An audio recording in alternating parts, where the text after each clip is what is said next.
You're listening to 91.7 WCUR The Curve. I'm your host, Maureen Farley, and you're listening to the show Bloom, the show all about self-empowerment and growth. Today's topic is about holding yourself accountable and taking ownership over your actions. And we're going to have a guest later on who I know personally as someone who is very honest, very open, and always holds himself accountable. So we'll talk to Austin Matthews a little bit later. And in the meantime, we have some great music ahead. Right now you're listening to Lemon Glow by Beach House.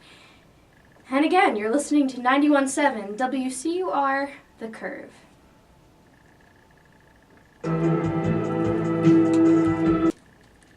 You're listening to 91.7 WCUR The Curve, and we just had a long list of music for you. You heard Lemon Glow by Beach House, Morning Sound by Grizzly Bear, My Girl by Animal Collective, Whole Wide World by the Bahamas, and most recently, the Decemberists.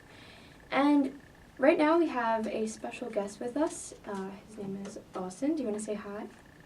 Hello, I'm Austin. So today we're going to be talking about owning your actions, owning yourself, and holding yourself accountable. But first, before we get into that, we have some events to read. Interested in boxing? Join the new WCU Boxing Club team. Learn the basics, sharpen your existing skills, and compete against other colleges. Any skill level is welcome. Matches are determined based on skill level. Contact JG893901 at wcupa.edu or follow at WCU Club Boxing on Instagram for more details. All right, thank you. That sounds cool. I didn't know that we had a boxing club. Are these like as of this semester? Yeah. Yeah, these are all wow. new. Yeah, So it's like a brand new thing. Uh-huh. Our weather right outside now is 78 degrees and cloudy. The low of 54 tonight. Friday is a high of 60. Saturday is a high of 55. And then it'll be in the low 60s and 50s all throughout next week. So looks like we have finally beat the heat and fall is here. So before we get into our discussion today, I feel like I failed in a situation where I didn't stand up for somebody that I could have. Like, I could have made a situation better for somebody, and I chose not to because I was uncomfortable. And I think that it's really easy to just, like, put that behind you and be like, oh, well, I'll do better next time. But then when next time comes around and you choose to still not do something, that's when I feel like you have an accountability issue. You told me before we started, but can you reiterate the specific event? Yeah, what was going on was that a professor of mine, what she was saying was ignorant, and by saying nothing, I feel like I allowed this to happen, and therefore I'm like an accomplice in her ignorance. But that's just in one situation. I feel like in everyday situations, a lot of times people stand by and don't take action, whether that's about anything. It could be in a relationship or in politics or in anything. You might disagree with something or the way that somebody's being treated, and you don't do anything about it. So in this situation, you felt uncomfortable? That's why you left? Yeah, I just didn't say anything because it was uncomfortable to say anything. So what do you think about, I don't know, in your own life and in your own experiences, what does accountability mean to you? And what does, like, sometimes being not necessarily hard on yourself, but honest with yourself, where is the value in that, in your own life experiences? When I graduated high school, I went to community college for a couple years and flunked out of, like, most of my classes. Straight up. Like, just didn't go, I didn't show up. And the reason why I did that, at the time, I was telling myself and other people that the classes were boring, they were easy, I don't need to go to them. Right. Meanwhile, I was flunking out of them. You're too good for it. Yeah, it was like an ego thing. I didn't want to take the responsibility for failing out of, they were gen ed, so they were like easy to some extent. They're like, you still have to put work in. Right.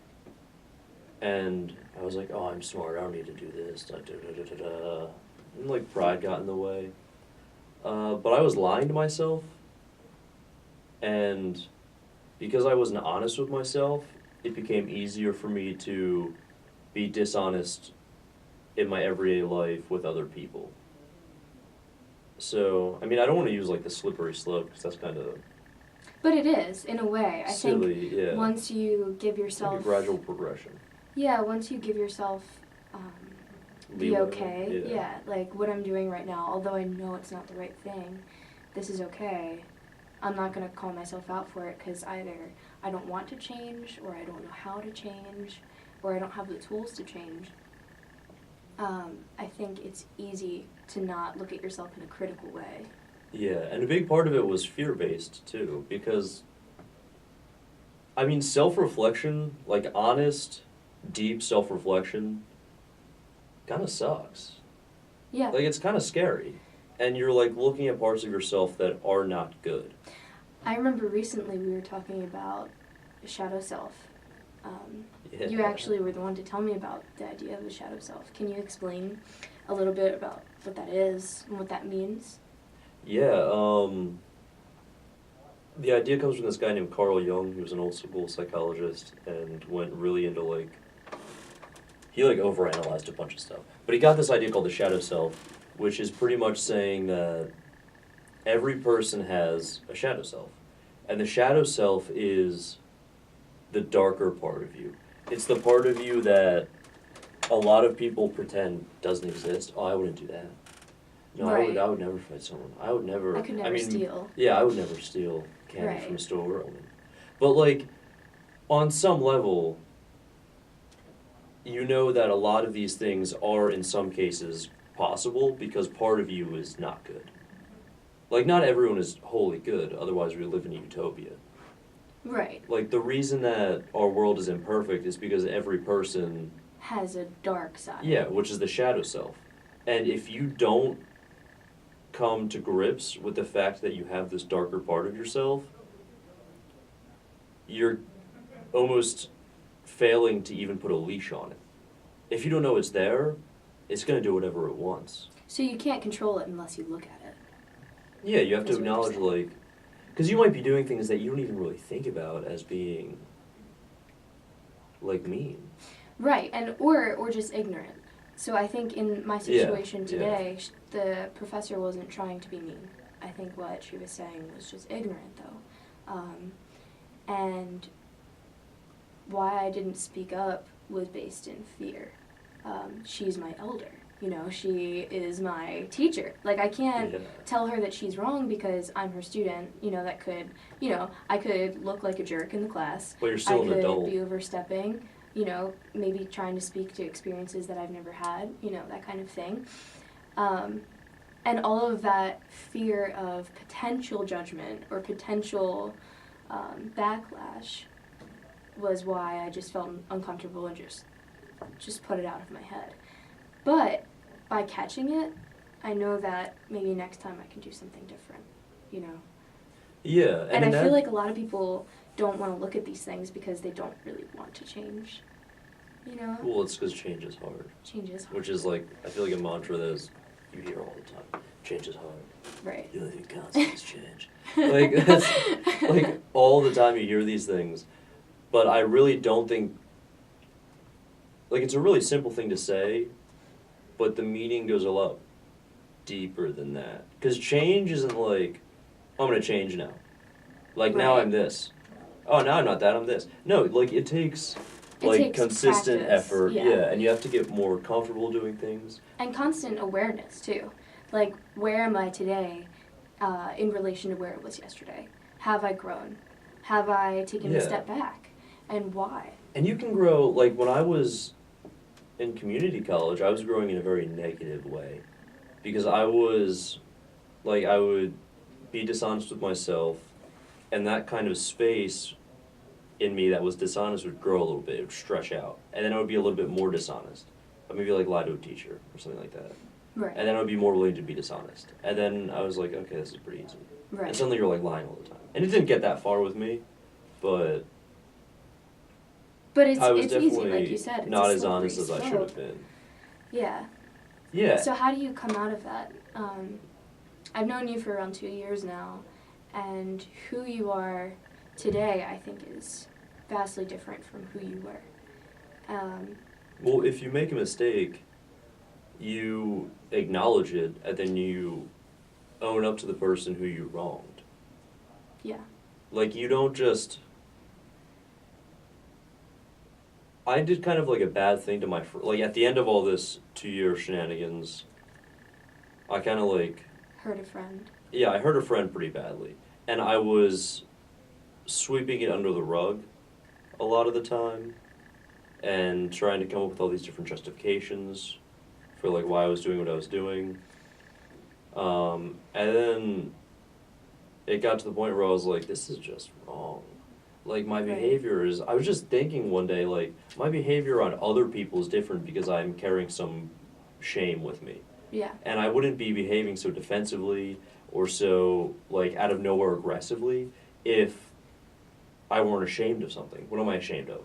I'm ashamed of this thing I'm doing. Of this action that you're hiding and you're not talking Yeah. about. And I was like, oh, Right. I'm being kind of bad right now. Yeah. Like, I'm not being great. So I went over and I was like, hey. This is what's going on. Yeah, I was like, yeah, I'm sorry for doing all this, man. Like, it really wasn't cool with me. I didn't understand the, I guess, extent of my actions. Mm-hmm. So, how did that conversation go? Like, was that must have been very hard for you to kind of take off that mask with It your was friend? hard to start doing it, but the actual conversation wasn't. So, like, what had happened was he had dated this girl for a number of years, and then I dated her briefly over the summer after they had broken up. And that hurt him. It hurt him really bad. And it was pretty clear that it would have, too. But I was, like, so caught up in myself, and I was, like, really selfish at this point in time. Like, I was just a very selfish person. I think I still kind of am, but hopefully less so. And I called him after she and I had split, and I was like, yo, dude, what I did was kind of awful. It's kind of a terrible thing. And then he started asking me questions about it, and I was like, yeah, like, I'm not gonna beat around the bush at this point.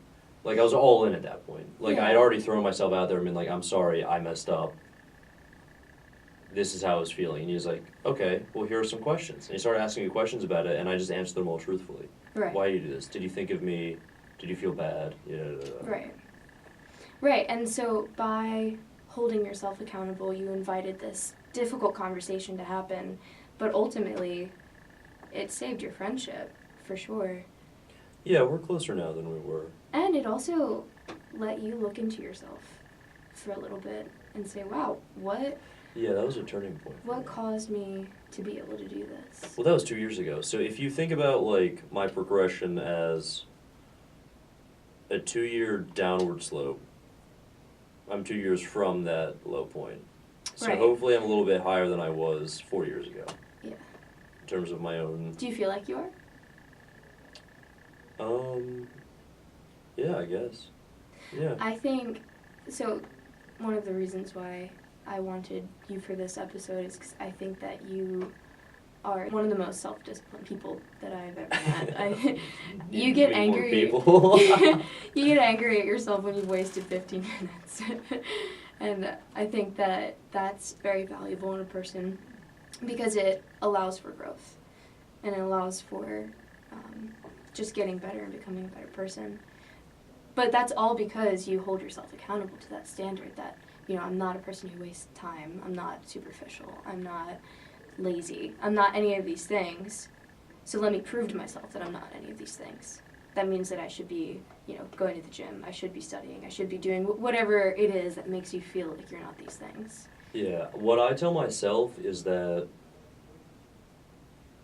like, a lot of people are, I'm gonna do this, I'll do this, but you're not that person. New Year's resolution You're self? whatever. Yeah, that doesn't exist. New Year's Right. resolutions are so dumb They're very because stupid. you are whatever you are doing at that moment, in the present moment. Yeah. And past actions that you've taken will affect what you're doing in the present moment and how you do it, which is who you are. In order to go to the gym consistently, you just have to go. And then you're that person at the gym. Yeah. You're a gym rat at some point. I've been rock climbing lately. I've been trying to go more and more. I fell off last week a little bit and only went like one day, but I'm not like a rock climber. I'm just someone who rock climbs. And when I'm at the rock wall, I'm just a person climbing the wall. That's what I am at that moment. Mm-hmm. So you have to make sure that at any given moment, you're trying to fulfill whatever you have this image of yourself to be and fill up different parts of that with different actions. It's like studying, rock climbing, lifting. Where do you think the limit is, though, when it comes to accountability? Where do you think you're helping yourself? Hey, I love you, this is a hard conversation, but I need to tell myself that I'm messing up right now. Where does that end and it starts to become unhealthy? Where you're actually hurting yourself and you're hurting your self-esteem and you're hurting your future growth. When you're looking so deeply into every mistake that you've made that you fail to take any action at all. It's like paralysis by analysis. Have you heard that? Yeah, I have. Yeah, dude, if Huh. you're like going, I did this a few weeks ago with you in a conversation. I started like deeply analyzing like every part of my childhood and like went more and more specific with like different relationships I had with like my parents, my siblings, and all this other stuff. What made me who I am, to the point where like I wasn't even doing anything. I was just like You were sitting just there. reflecting. Yeah, But it like, wasn't helpful reflection. Yeah, I wasted like a day. Like what? Just in Doing your head. nothing. There was no point to any of it. When meanwhile I could have been like, all right, well right now I'm just gonna go to the gym, and if a thought pops into my mind, then I'll follow it. Otherwise. Do you find that writing things down? I think it's on the Post-it commercial. That if you make a list, if you write things down, you're more likely to achieve them. Oh If yeah. you write down your goals. So do you find that helpful? Do you do that in your life? Yeah, I think that if you can't write, you can't think. Like, if, like, a lot of your own ideas become fleshed out when you actually write them down, because you can see them outside of yourself. Like, they're not just in your head anymore, they're on a piece of paper. And you can reread it and be like, I'm kind of crazy. I'm kind of nuts. Or you can read it and be like, I'm doing okay. oh, this part's good, this part's bad. Right. Like, edit it out. And I think you can also track your progress, and that can be helpful in achieving goals and Mhm. continuing to hold yourself accountable. Because you've come this far, you might as well finish it, right? You might as well do it. Yeah, being goal-oriented is really important. Also, sometimes, this is going to sound counterintuitive, but whenever I'm